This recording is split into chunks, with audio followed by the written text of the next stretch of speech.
Corn School is brought to you by BASF and Pride Seeds.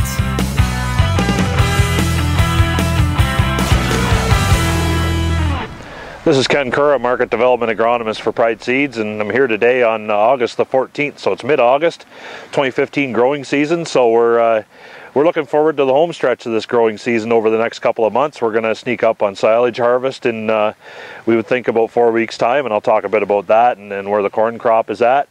In the last week, we've actually seen a few fields of dry beans really senesce nicely in the last few days.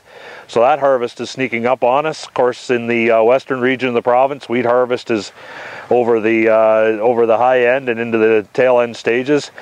Central Ontario, then off to the east where we get into more spring cereals, we're seeing harvest just getting started there, weather dependent. So we're at that fun time where we can say it's a lot less about plant 15 and grow 15, and it's more about harvest 15. So we'll look forward to a much gentler harvest on fields, and that's the first thing I wanted to talk about. You know, compared to 2013, 2014, we harvested, especially in the London area, Western Ontario, we harvested in fields that we had really a lot of marginal soil conditions, and I've maintained that we're seeing that effect here. You know, 2 tough falls and 2 winters where we really didn't see a lot of frost and freeze thaw action in these soils and in these fields due to a pretty thick snow blanket and staying cold constantly. We didn't have the frost depth in a lot of areas that we might have liked, and didn't have that freeze thaw action to condition our soils, and as a result we came into this spring with some soils suffering from 2 years of abuse.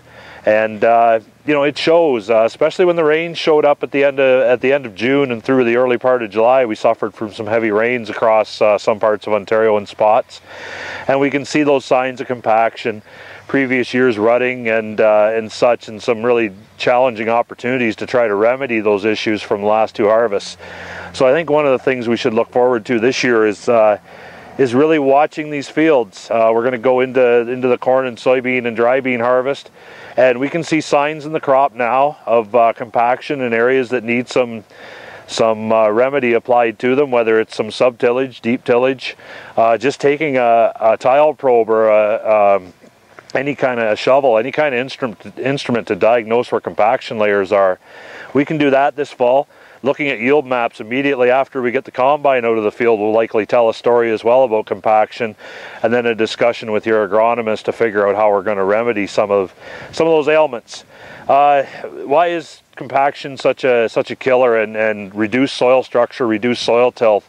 Well, if you look at a corn crop, you know, a great corn crop requires, you know, if we're looking for a lot of yield, we need nitrogen and we need water, and for maximum uptake and optimizing those 2 key inputs, we really need to have good soil structure and tilth to facilitate a good root system and allow movement of those 2 key inputs into the plant. So if you don't have the soil in good condition going into next year, you're going to be up against it somewhat in terms of water and nitrogen utilization. So you can look at that. I'll revert to where the crop stage is actually at. So in my field walks this week, talking about corn, you know, I have a cob here of a 2700 heat unit hybrid from the farm show site here for Pride Seeds, and it's full yellow blister, and actually just the odd kernel just starting to show that it's going to dent here in the next couple of days. That's what I'm seeing in fields. I'm actually seeing corn that's 10-20% of the kernels are dented, right up to almost full dent. That dent process is about 7 to 10 days depending on the weather. Once we reach full dent, we're looking at, depending again on weather and sunlight, solar radiation, and heat of course, we're looking at anywhere from 21, 22 to up to 30 days to achieve black layer, which we consider physiological maturity. We get that black layer in the kernel, and we have 32 to 35% corn. So we're quite comfortable, especially compared to last year. We're quite comfortable in terms of where we're going to land here. We have fields that will be looking at black layer probably right about the time of the outdoor farm show here in mid-September through to the end of September, and I'm quite comfortable with that. Where does that land silage harvest? We like to harvest, depending on your preferences and your silage storage method. Corn silage harvest will be right around the middle of September and drag into that window as well with some of the later plantings of silage into the tail end of September. So one thing I would watch this year on silage, especially with a lot of those fields that are showing some compaction from manure application, etc. those fields tend to show drought stress quicker than other fields that have better soil structure and a better root system. We saw that over the course of the last 3 weeks when things turned dry in some areas. Those fields that have suffered some abuse, they really show the drought stress quickly on those plants.